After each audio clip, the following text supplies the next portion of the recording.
Morning, church. I'm going to be sharing the devotion with you this morning, and I'm going to be reading from James 2, verse 14. James 2, verse 14. It talks about faith and works, and I believe most of us have read the scripture or heard of it for so many times, that faith without works is dead. I'm just going to read from verse 14. It says, "What good is it, dear brothers and sisters, if you say you have faith, but don't show it by your actions? What good is it, brothers and sisters, if you say you have faith, but don't show it by your actions? Can that kind of faith save anyone?" Verse 15. "Suppose you see a brother or a sister who has no food or clothing, and you say goodbye and have a good day, stay warm and eat well, but then you don't give that person any food or clothing. What good does that do?" Verse 17. "So, you see, faith by itself isn't enough unless it produces good deeds. It is dead and useless." Verse 18. "Now, someone may argue, some people have faith, others have good deeds. But I say, how can you show me your faith if you don't have good deeds? I will show you my faith by my good deeds." Verse 19. "You say you have faith, for you believe that there is one God. Good for you. Even the demons believe this, and they tremble in terror." Verse 20. How foolish can't you see that faith without good deeds is useless? Verse 21. "Don't you remember that our ancestor Abraham was shown to be right with God by his actions when he offered his son Isaac on the altar?" Verse 22. "You see, his faith and his actions worked together. His actions made his faith complete." I want to challenge you this morning about faith and action, or faith and obedience.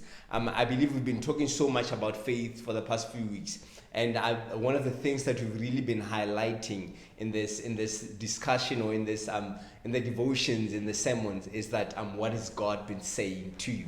And that is one thing that we've been highlighting a lot. What is God saying? Faith and action. What is God saying? So God says something, and our response is in obedience. And what I want to challenge you with this morning is this, which is what the scripture talks about, that faith and action work together.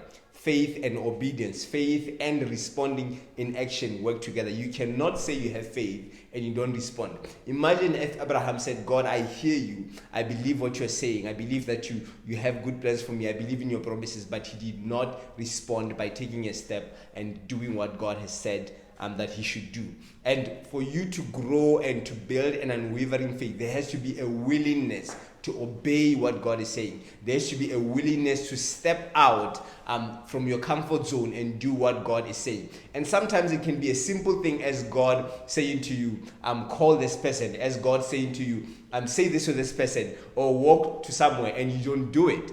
Those small steps of you obeying is what will grow your faith. And I think of faith as a muscle.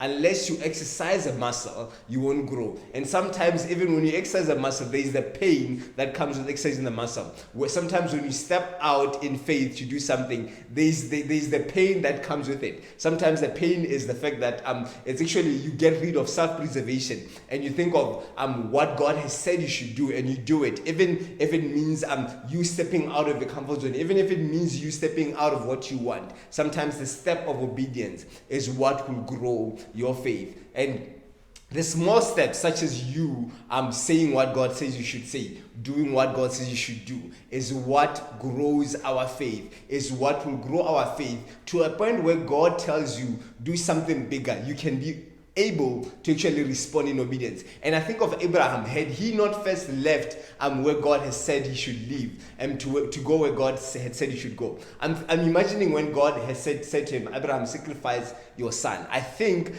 if he had not started growing his faith from the beginning, it would have been even more difficult. But he was able to trust God because God had said to him in the beginning, and the way that God has said to him, he had responded in obedience to that. And the Bible talks about faith as small as a mustard seed. Realize that a seed, when you have a seed grows. A seed grows. And how do you know that your faith is alive? not dead. It's because your faith will propel you to move, and your faith will propel you to grow. And that is my challenge for us this morning, that we will have the kind of faith that is accompanied by actions. That our faith will not just be faith that we say, but it will be faith that we obey. It will be faith that we act like it. So my challenge for us, even as we've been going through these things and we've been constantly asking this question of what is God saying? My challenge for us is that can we respond in obedience, that we will take action, and it is in those actions that we will grow our unwavering faith, because those small steps that we take will allow us, or will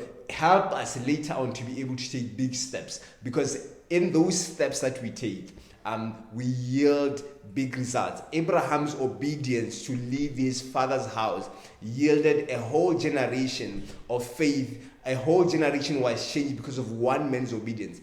Our steps of obedience, even a small thing as God saying to you, say this to this person, can be something that changes a family. It can be an action that changes a whole company. So what is God saying to you? And my challenge for us is that we will respond in obedience. Let us begin, even as we've been talking about faith, that we begin to accompany our faith with action, that we will act on our faith, we will act on what God is saying to us. Enjoy the rest of your day.